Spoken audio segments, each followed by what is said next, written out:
कल 8 अगस्त है और डोनाल्ड ट्रंप ने खुद ही जो है वो डेडलाइन दी थी कि इस जंग को रोका जाए और इसके लिए वक्त दिया था 8 अगस्त का। ताज़ा खबर यह आई है कि सदर पुतिन और डोनाल्ड ट्रंप के दरमियान जल्द मुलाकात का इम्कान है और इस सिलसिले में रूसी मीडिया ने तस्दीक कर दी है।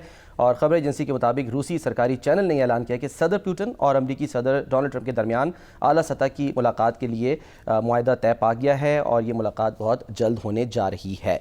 दूसरी तरफ पाकिस्तान, ज़ाहिर उसकी हम बात करते हैं, जिसकी 2.55% की रफ्तार से बढ़ती आबादी अब हुकूमत के लिए तशवीश का बाइस बन गई है।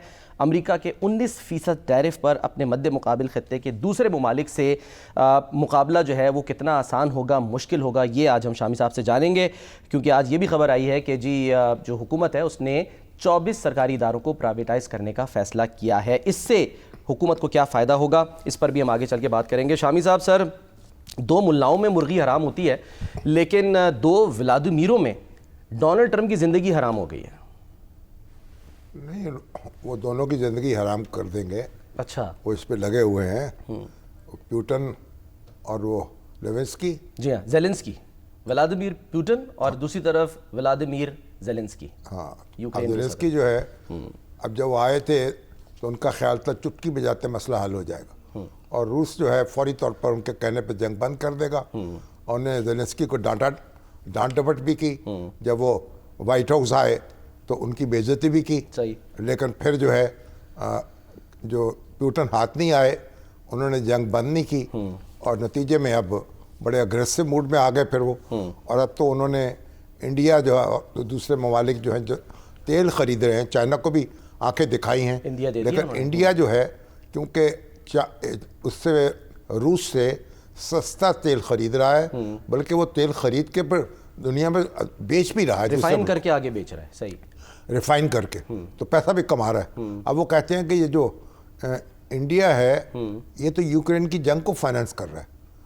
अगर रूस से तेल ना खरीदा जाए, उसके पास पैसे खत्म हो जाएंगे, जंग बंद हो जाएगी। अच्छा, अब वो उनका दावा जो उनके हामी हैं वो तो कहते हैं दी पीस मेकर इन चीफ। वो सबसे बड़े पीस मेकर हैं। उन्होंने इसराइल और ईरान के दरमियान जंग बंद कराई है। सही। इंडिया और पाकिस्तान के दरमियान जंग बंद कराई है। कांगो और रवांडा के दरमियान, कंपोचिया और थाईलैंड के दरमियान, सर्बिया और कोसोवो के दरमियान, मिस्र और इथोपिया के दरमियान, और अब यूक्रेन और वो जो है रूस के दरमियान। मतलब अब ये कह सकते हैं कि करीब है उसको खत्म। इसराइल का जो गजा का मामला है वो भी लटका हुआ है। तो अगरचे अब कहा यह जा रहा है कि भाई इसराइल और ईरान तो ठीक है, कंपोचिया और थाईलैंड भी ठीक है, तो इंडिया और पाकिस्तान भी ठीक है। अगरचे इंडिया नहीं मान रहा, बिल्कुल, लेकिन वो तो 30-32 बार कह चुके हैं और पाकिस्तान तस्लीम भी कर रहा है। अब वो पाकिस्तान तो उनका नाम भी पेश कर चुका है नोबेल पीस प्राइज के लिए। तो अब ये है, लेकिन वो जो हैं ये छोटे मोटी झड़पें और तलखियाँ जो हैं उनको भी जंगे समझ रहे हैं। तो बहरहाल अपनी टोपी पे कई कलगियाँ सजा रही हैं उन्होंने।